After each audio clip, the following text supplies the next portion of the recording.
be gathered before him, and he will separate them one from another, as a shepherd divides his sheep from the goats.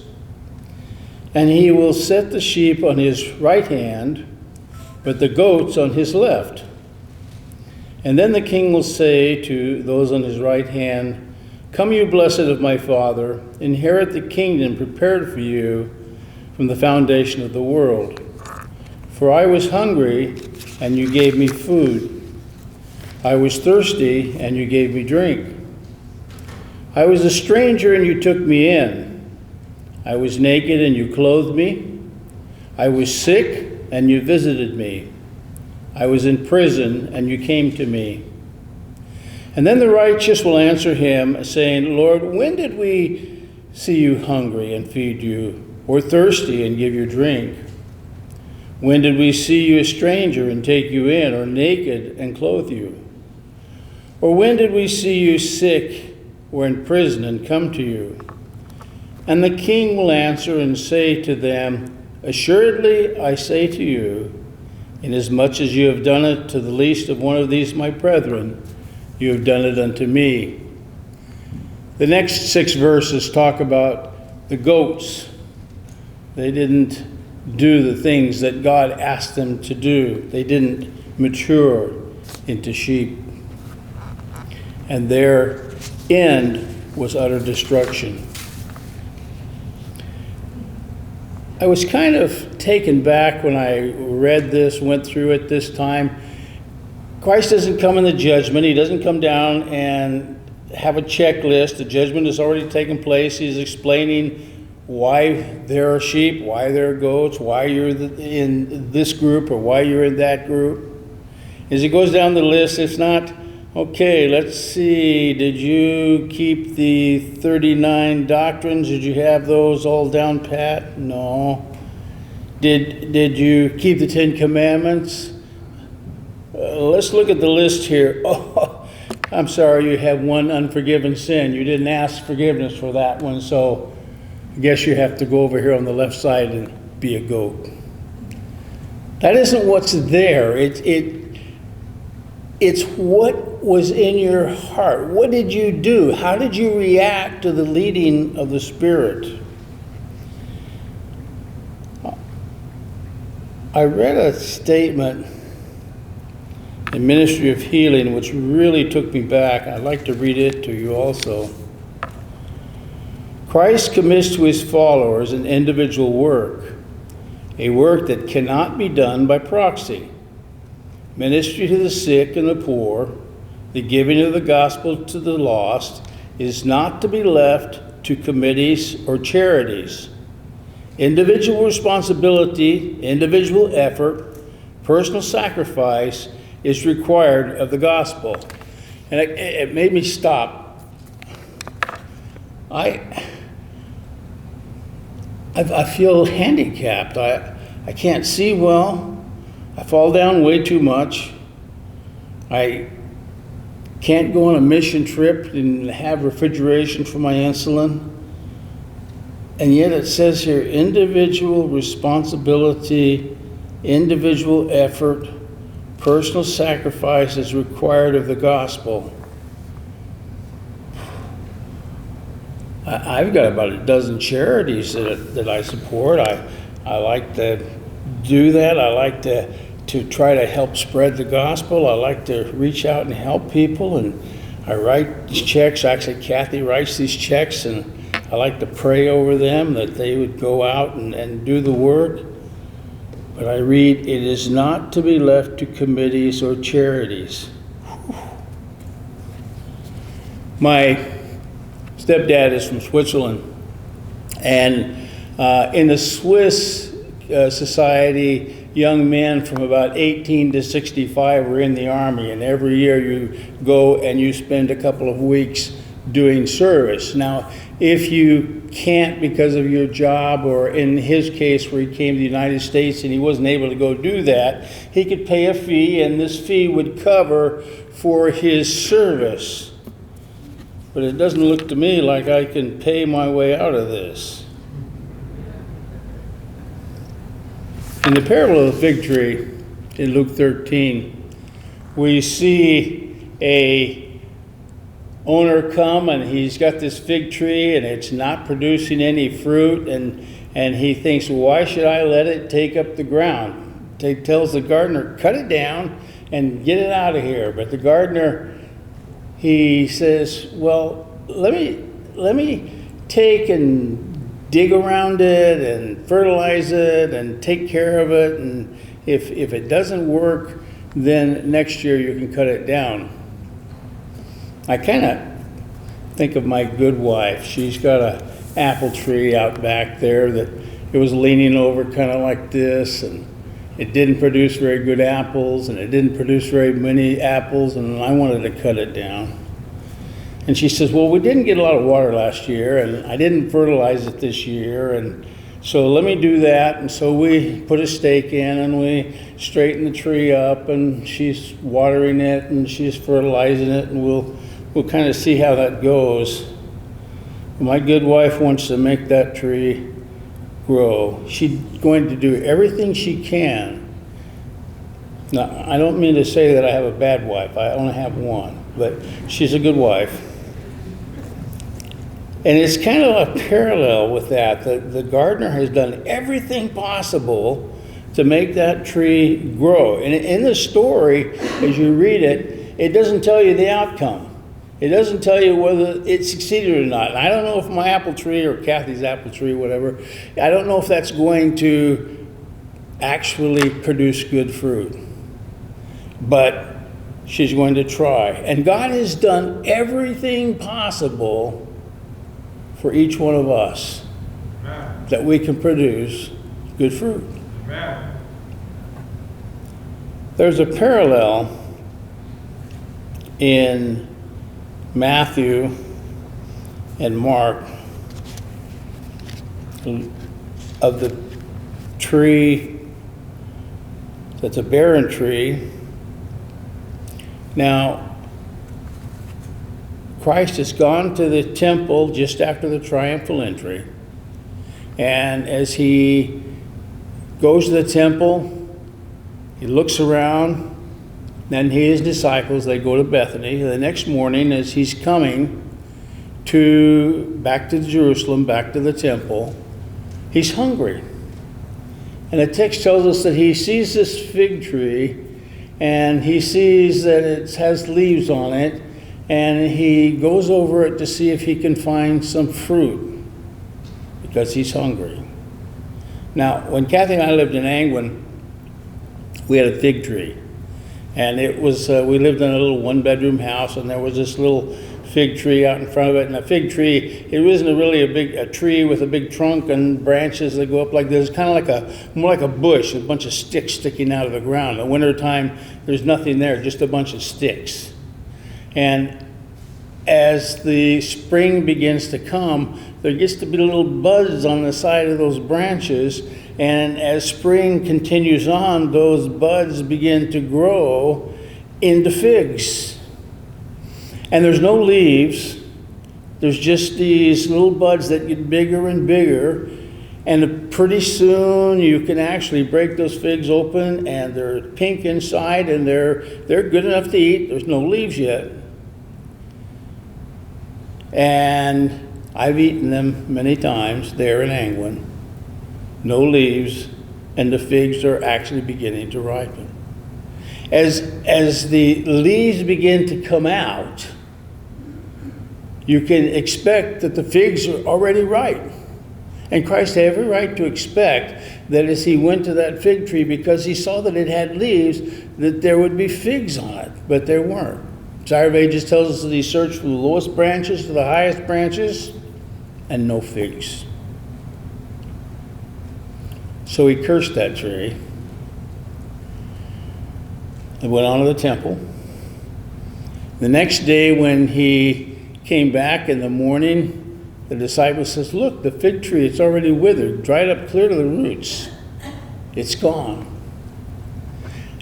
Spirit prophecy tells us that these two stories are kind of together. They are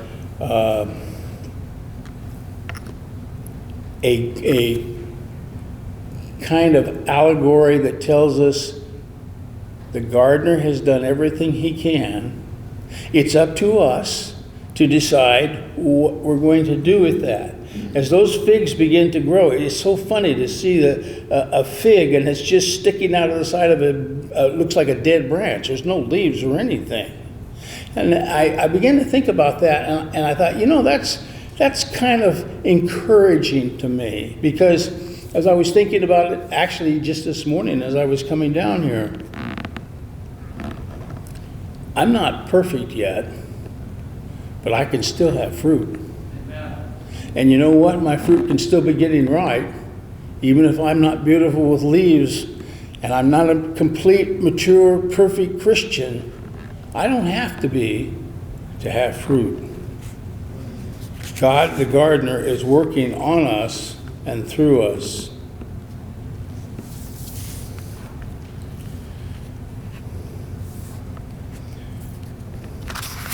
In Desire of Ages, we read, Christ's act of cursing the tree stands as a warning to all churches and to all Christians. No one can live the law of God without ministering to others. It's like when Christ comes, he's looking at the result. He's not saying you're not supposed to keep the commandments. He's not saying you're not supposed to have faith. We're saved by faith in Jesus Christ. We're saved by faith in the blood that he shed on the cross. But when he comes, the proof is in the pudding, so to speak. The proof is seen in the fruit that we bear, because the Spirit has filled our hearts. There's not a conflict between Matthew 25 and the other text that you read about, if you love me, keep my commandments. If you keep my commandments, you're loving me. This pandemic that we've been having is kind of a wake-up call. People are afraid. People are hurting. People are making demands that seem crazy to us. They're demanding that we conform to what they want us to do, what they want us to be. We're told that the time at the end is short. And sometimes we take kind of a coasting attitude, We don't realize how close the Lord can come. I don't know if this pandemic's going to just deteriorate as the earthquakes come and all the different things happen in rapid succession at the end. I don't know if we're going to come out of this. I don't know if we're going to go down. Can the Lord come next year? Yeah, I can. We've seen, how fast did it take for states to shut down? How fast did it take for people to get upset, to demonstrate, to start showing their true colors, to start hating one another and fighting with one another? How long would it take to make a Sunday long? How long would it take to make a death decree? Is it possible? We've seen in this pandemic that those things can happen quickly. And they will. We've been told that they will. People are hurting. There's a work to do, and we need to be doing it. And the people who are ripening and bearing fruit, they will be doing the work of God. They will be reaching out to those people that are hurting. There's people that are hungry now. There's people that don't know what they're going to be doing next week, how they're going to be taking care of their families. Do you know any of them? Do you know anybody with the COVID-19? I just learned yesterday that I have a cousin who has COVID-19. I have another cousin whose husband has COVID-19. How are they feeling? What do they need? I haven't talked to them yet. But we have a work to do, and we need to be doing it. Years ago, I remember Sabbath school here in this room. Now, years ago, Sabbath school was different. We didn't come and do lesson study. We came and somebody stood up front and they had prayer, and we had song service, and we had mission story, and sometimes special features, special music, and then we separated for classes. Problem is, that means getting up a little earlier or getting here a little earlier, and I guess people don't like to do that. I'm not sure. But I remember one Sabbath morning, Tom Aaron was up front, and I remember the little poem that he read, and I wish I could remember the whole thing and tell you the whole thing, but I do remember part of it. It was just this kind of thing, that there's a job to do, there's something that we need to be doing. And Tom said anybody could do it. Somebody certainly should step up to the plate and do it. In fact, everybody should be involved. Amen. But nobody did. How sad. The pandemic is also a time of opportunity. It's really interesting that people that I talk to on the phone and now are willing to talk about spiritual things that they were not willing to talk about before. Talked to my mother in Texas here a few months ago and asked her if she had a Bible. She said no, she didn't have one. I said, well, I should send you one. So I called the ABC and I talked to them on the phone, and I asked them what kind of Bibles they had, and I had an idea of what I wanted, and I sent her a nice one. I didn't get one of these $8 things. It cost me about $80 or $90, I'm not sure. And a nice imitation leather cover, and I had her name printed on it, and I had to mail it to her. And she called me one day, and she says to me, I got your gift, and it's so lovely, and I've started reading it. I said, well, what are you reading? She said, Job. And I thought, oh my. Well, let me tell you. Why don't you read just the first 3 chapters and then switch to the New Testament? There's a lot of things in Job. It can get kind of difficult and tedious, but for a beginner, maybe you should start in Matthew or Mark, some of the Gospels. And so as I've called her from time to time, every 2 or 3 weeks over the months, she said, well, I'm reading my Bible every day.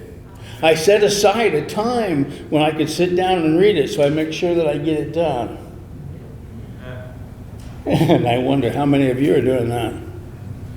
Am I doing that? They're willing to do it because this is a time of opportunity. This is a time that you can actually get out and talk to them because they're willing to listen now. They're beginning to think about, I wonder if God's really out there. I wonder if there's really is a heaven. I wonder if there's something besides what we see all around us. Amen. I've since sent out 4 Bibles like that. Get a nice Bible, have their name printed on it, and have it mailed to them. And some of the people are reading it. Some of them occasionally. Not everyone has set aside a time like my stepmom, but it's a time for sharing. Yes. Makes me think of honeybees. I like honeybees. I really like them. When I was in Arkansas, I had 3 hives of bees. And I met this guy, and I started going with him. He had 500 hives of bees, and we would go out and we would move the beehives around, and we would take the supers off so that he could extract the honey. And it's not always the same. When we would put the beehives out on the soybeans, and there would be hundreds or even thousands of acres of soybeans, and you would collect that honey, it tasted just a little different than what you get in the store. It had kind of a nutty taste to it. It was really good. And you put it on white aster. The bees out there, they bring in the nectar from the white aster, and it's kind of like a butterscotch flavor. And the red bud has a beautiful red flavor to it. When you buy honey in the store, they've taken all these different types of nectar and these honeys, and they've mixed them together, and you just get kind of a bland flavor. But everyone has a different flavor. And that made me think of our own experiences. Each one of us has a little bit different experience. Each one of us has a little bit different type of presentation. And you know, God can take this presentation and use it in this place if we're willing to be used that way. And He can take this person with that experience and use it that way. And we have different talents. I like what the bees do. Scout bees go out and they find the nectar. And they come back to the hive and they do their little happy dance. You've probably seen it on TV or video of some kind, and they do their little dance and they share a little bit of the nectar with the bees around them so they know what they're looking for.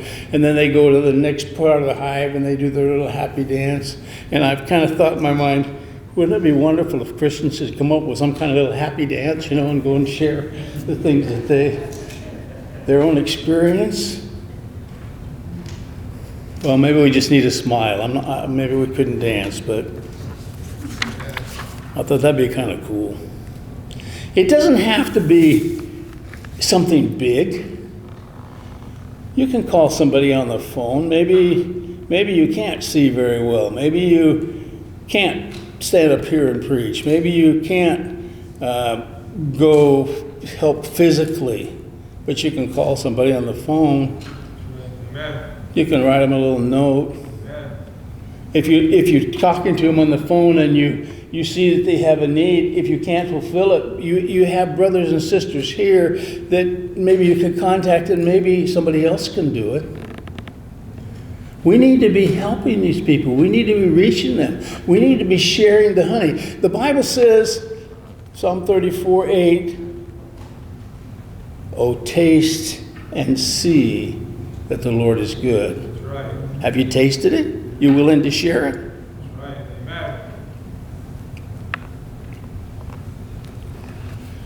Well, years ago in this church, the ladies got together and they decided they wanted to do this little thing called Secret Sisters.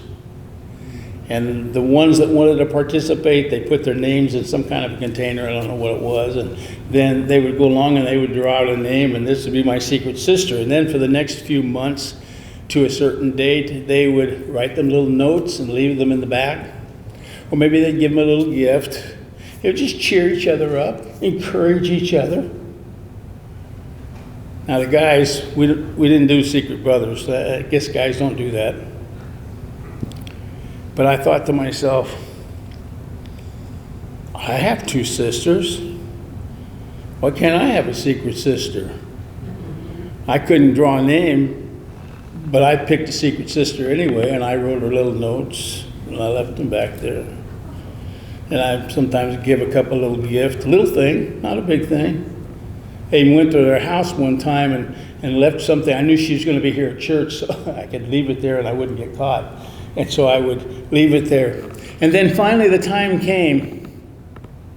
The secret sisters were going to have a little get together, and they had refreshments and they got little gifts for each other, and they came together in the back in the fellowship hall, and they would say, okay, this is my secret sister, and this is what I've done, and this is how much I've appreciated what my secret sister did for me. And the time came to reveal who the secret sisters were. And maybe there was a little confusion, I'm not sure. But my secret sister's still a secret. This is a time of fear, and maybe rightly so, but we see in John 14:27, "Peace I leave with you, my peace I give unto you, not as the world give, do I give unto you. Let not your heart be troubled, neither be afraid." Let it be afraid. We have a God who goes with us. We don't have to have the same fears that other people have. And as we have this experience, this love, the fruit that comes into our hearts because we've spent time with Christ, because we understand what He's done for us, and we just naturally respond. A tree doesn't produce fruit because it decides to produce fruit. It produces fruit because it's the right kind of tree. A cherry tree produces cherries. A Christian produces love, joy, peace, you know the list. Kindness, goodness. But it is a time when people are afraid. I read a story. Some of you may have already read it. It was in this Adventist Journey, the July issue. And if you've already read it, you can just listen again, because I want to tell it again. It seems it's just years ago, 1930s, and a captain decided that he was going to go to a cannibal island. He just had this burden that God had laid on his heart. And he wanted to go to this cannibal island and convert these cannibals to Christianity. So Gilbert McLaren, the captain of the ship, headed out toward the island of Nassau in the New Guinea Islands. He didn't tell his crew where they were going until they were just a couple of days out of the area where they were going to meet this group of people. And when he told them, the crew said, "We're not going." The last missionary went there, they killed him, and they cooked him, and they ate him, and they burned his Bible, and we're not going. But after a couple of hours, I guess the captain convinced them that God had placed this burden on his heart. And these were children of God. We have these protesters out here, and I have a problem with these people out there burning things up. I have a problem with people destroying other people's property. I have a problem with people in other countries attacking other people of some other country. And I have to pray. Because when I see those things, my first reaction is, I want to shoot them. I just hate what they're doing. And I have to pray, Lord, I know that this is not your way. I know that these are your children. These people burning things up and destroying things, protesting for whatever, they're God's children. They're really our brothers and sisters. And the captain convinces them to go and continue on their journey. And so they finally get to the southern tip of Nassau Island, and they drop the anchor and they turn off the engine. And there's silence for a few minutes. And then the war drums begin to start. And in no time, a dozen canoes full of warriors, terrible looking, painted with paint, covered with pig grease. They surround the ship, and the crew is terrified. The warriors pick up axes and bows and arrows and spears and long jungle knives, and they figure, okay, we can't even get the engine started before we're going to be dead. And Captain McLaren begins to sing in the middle of the deck. Anywhere with Jesus, I can safely go. Anywhere he leads me in this world below. Anywhere without him, joyous joys would fade. Anywhere with Jesus, I am not afraid. And the crew picks it up, the second verse, and they sing. And then they sing the third verse. And the warriors are just sitting in their canoe, and they're listening to these people sing on this deck. And they sing all those hymns that they can think of, and they even make up some that they didn't have before. And then they sang them all over again, and they sang until the sun started to go down into the ocean, into the west. And all the warriors just sat there and listened. And as the sun began to set, the canoes turned around and went back to shore. The crew started the engine, started to pull up the anchor. They're out of there. The captain said, no, God has provided an opening, an opportunity.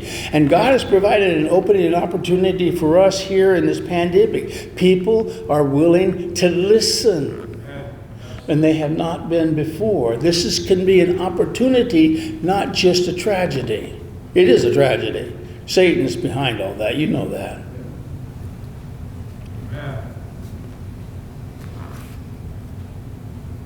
As night came, the captain sat on the ship, on the deck, and he talked to God all night about his children in the jungle. Next morning, the sun began to come up. Single canoe with the chief and 2 warriors came out to the ship, and the sailors began to sing. And they sang all the songs that they knew, all the hymns that they knew. And when they got done with that, they sang them all over again. And they sang until they were so hoarse they could hardly carry melody. Along about noon, the chief stood up in his canoe and he asked them in broken pidgin English if they could teach the villagers to sing like that. The captain said, yes, we can do that, but we have to send some teachers and start a school so you can learn to sing and read and write. Well, the chief wasn't too happy about that. He didn't want a school. But after consulting with his counselors, he decided, well, that would be okay. And so they made arrangements, and the ship sailed away, and at an appointed time, they came back with 3 teachers. And they were met, the chief, and the chief tested them to make sure they could sing. They wanted to make sure that they could do, because he was interested in singing. And so when they passed that test, he invited them to shore, and he helped them to build shelters and places to live for them, and he helped them to build a school for the children, just for the children. But the first lesson began, and the first lesson was singing, and they sang. And today, if you were to go to that village, you would see a village that no longer worshiped demons, a people who didn't cover themselves with pig grease. They ate good food. They didn't eat people anymore. They ate good food. They drank clean water. They go to Sabbath school on Sabbath morning, and they sing anywhere. Amen. Anywhere with Jesus, I'm not afraid.